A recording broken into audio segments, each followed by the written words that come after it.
Hello children, and welcome to week 4 of our story Paddington Bear. Now with us again today we've got my bears. We've got Big Ted from my childhood. We've got Hamley Bear, which is my daughter's. We've got this bear that we couldn't remember his name, and thank you to all of those children that came up with some suggestions, but we actually did remember his name. His name is Henry. And we've got another bear from my childhood to join us, and his name is Orange Ted. So he's going to sit nicely there with Henry Bear. Now, just to remind you, the questions can be found on the Facebook post, but also this week I've put them on the website with the video. Some of you might find that easier to refer back to them. Now, can you remember what happened last time in the story? Yes, that's right. Paddington was having a bath. He'd done a map of South America on the bathroom floor with Mr. Brown's shaving foam, and the water had dripped through onto Mr. Brown's head. And Paddington was just about to go shopping with Judy and Mrs. Brown. Okay. Paddington, now don't forget, Paddington had put some bacon in his suitcase to save for later. Paddington picked up the suitcase and followed Mrs. Brown and Judy to the front door. By the door, Mrs. Brown paused and sniffed. "That's very strange," she said. "There seems to be a smell of bacon everywhere this morning. Can you smell it, Paddington?" Paddington started. He put the suitcase guiltily behind him and sniffed. He had several expressions that he kept for emergencies. There was his thoughtful expression when he stared into space and rested his chin on a paw. Then there was his innocent one, which wasn't really an expression at all. He decided to use this one. "It's very strong," he said thoughtfully, for he was a truthful bear. And then he added, "Perhaps not quite so truthfully. I wonder where it's coming from." "If I were you," whispered Judy as they walked along the road towards the tube station, "I should be more careful in future when you pack your suitcase." Paddington looked down. A large piece of bacon stuck out of the side of his suitcase and was trailing on the pavement. "Shoo!" cried Mrs. Brown as a grubby-looking dog came bounding across the road. Paddington waved his suitcase. "Go away, dog," he said sternly. The dog licked his lips, and Paddington glanced anxiously over his shoulder as he hurried on, keeping close behind Mrs. Brown and Judy. "Oh dear," said Mrs. Brown, "I have a funny feeling about today, as if things are going to happen. Do you ever have that feeling, Paddington?"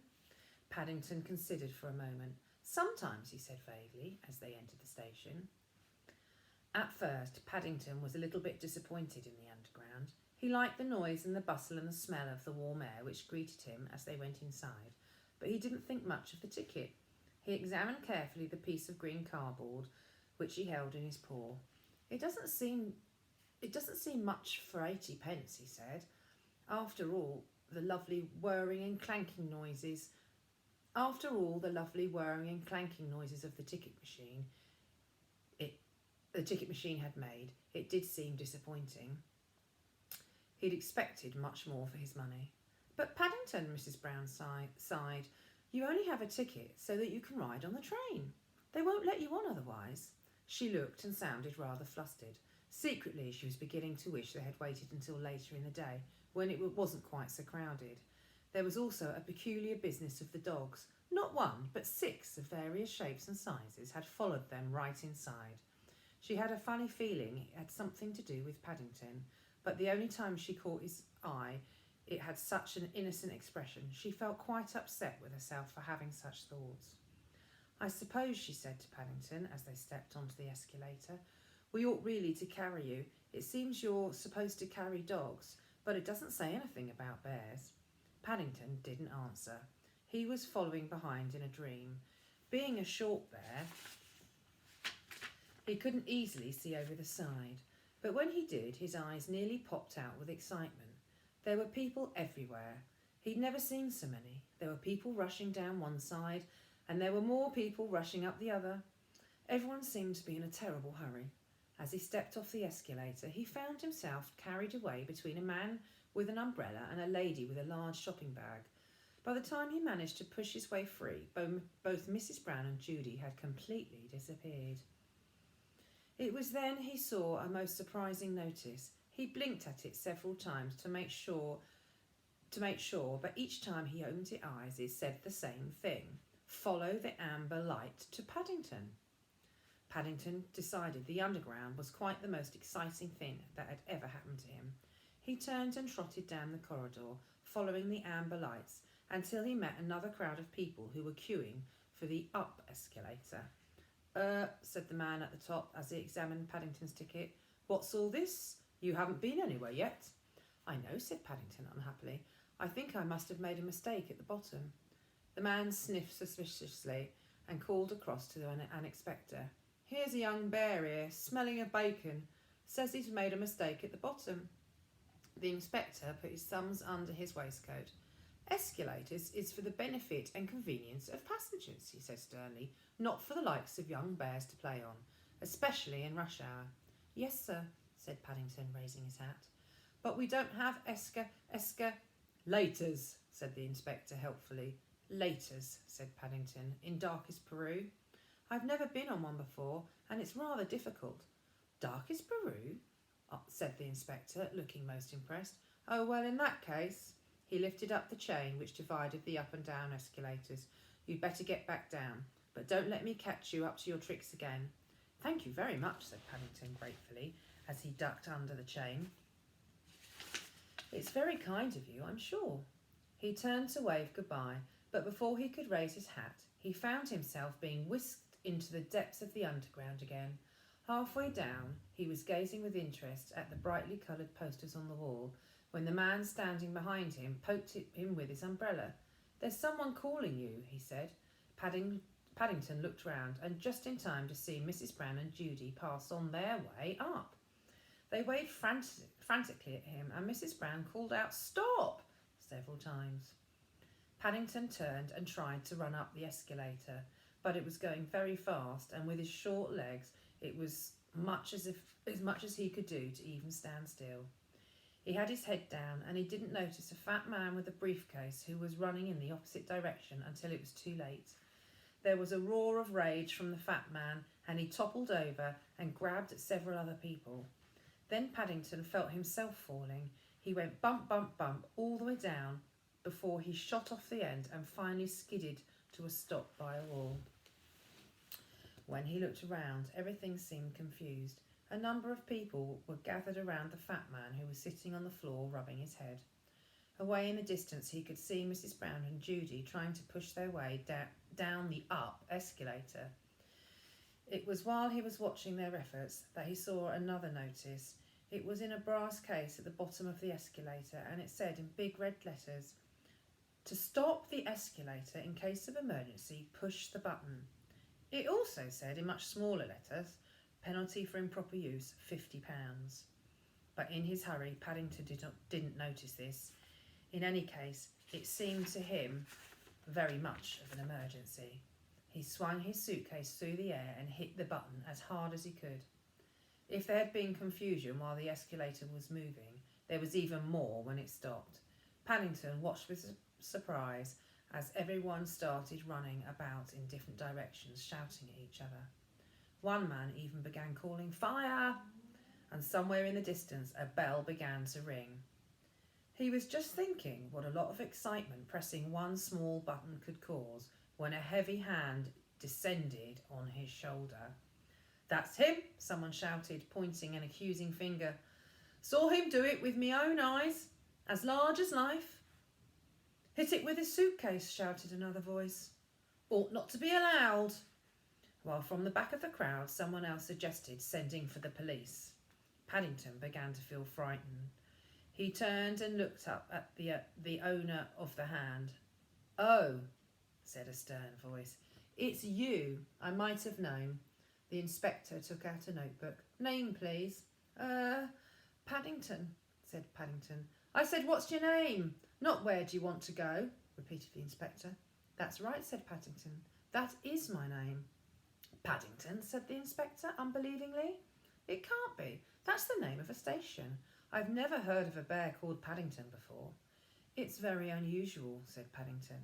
But it's Paddington Brown, and I live at number 32 Windsor Gardens, and I've lost Mrs. Brown and Judy. Oh, the inspector wrote something in his book. Can I see your ticket? I had it, said Paddington, but I don't seem to have it anymore. The inspector began writing. Playing on the escalator, travelling without a ticket, stopping the escalator, all serious offences. He looked up. What have you got to say for yourself? Well, Paddington shifted uneasily and looked down at his paws. Have you tried looking inside your hat? Asked the inspector, not unkindly. People often put their tickets in there. Paddington jumped with relief. I knew I had it somewhere, he said thankfully, as he handed it to the inspector. The inspector handed it back again quickly. The inside of Paddington's hat was rather sticky. I've never known anyone take quite so long to get anywhere, he said, looking hard at Paddington. Do you often travel on the underground? It's the first time, said Paddington, and the last, if I have anything to do with it, said Mrs. Brown as she pushed her way through the crowd. Is this your bear, madam? Asked the inspector. Because if it is, I have to inform you he's in serious trouble. He began to read from his notebook. As far as I can see, he's broken 2 important regulations, probably more. I shall have to keep him in custody. Oh dear, said Mrs. Brown. Mrs. Brown clutched at Judy for support. Do you have to? He's only small, and it's his first time in London. I'm sure he won't do it again. Ignorance of the law is no excuse, said the inspector. Not in court. Persons are expected to abide by the rules. It says so. In court? Mrs. Brown passed a hand nervously over her forehead. The word court always upset her. She had visions of Paddington being taken away in handcuffs and being cross-examined and all sorts of awful things. Judy took hold of Paddington's paw and squeezed it reassuringly. Paddington looked up gratefully. He wasn't at all sure what they were talking about, but none of it sounded very nice. Did you say persons are expected to abide by the rules? Judy asked firmly. That's right, began the inspector, and I have my duty to do the same as everyone else. But it doesn't say anything about bears, asked Judy innocently. Well, the inspector scratched his head. Not in so many words. He looked down at Judy, then at Paddington, and then all around. The escalator had started up again. The crowd of sightseers had disappeared. It's all highly irregular, he said. But... Oh, thank you, said Judy. I think you're the kindest man I've ever met. Don't you think so, Paddington? Paddington nodded his head vigorously, and the inspector blushed. I shall always travel on this underground in future, said Paddington politely. I'm sure it's the nicest in all of London. The inspector opened his mouth and seemed about to say something, but he closed it again. Come along, children, said Mrs. Brown hastily. If we don't hurry up, we shall never get our shopping done. From somewhere up above came the sound of dogs barking. The inspector sighed. I can't understand it, he said. This used to be such a well-run, respectable station. Now look at it. He stared after the retreating figures of Mrs. Brown and Judy with Paddington bringing up the rear, and then he rubbed his eyes. That's funny, he said more to himself. I must be seeing things. I could have sworn that bear had some bacon sticking out of his case. He shrugged his shoulders. There were more important things to worry about. Judging by the noise coming from the top of the escalator, there was some sort of dog fight going on. It needed investigating. Right, we'll stop it there. Now, I've got some questions for you, which I will read to you.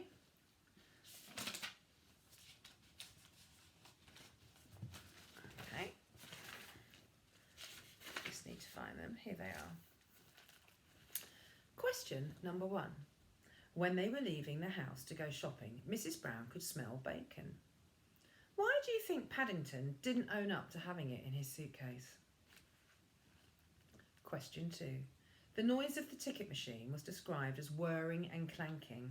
What other adjectives can you think of to describe noise? Write down as many as you can think of. Perhaps you can use coloured pens or pencils and make a pattern out of them. Question 3. 6 dogs had followed the Browns to the station. Why? Question 4. Paddington became separated from Mrs. Brown and Judy in the busy underground station. How do you think he felt? Explain why you think that. Has anything similar ever happened to you? I know once I was lost in a supermarket, and I know how I felt then. How did you feel?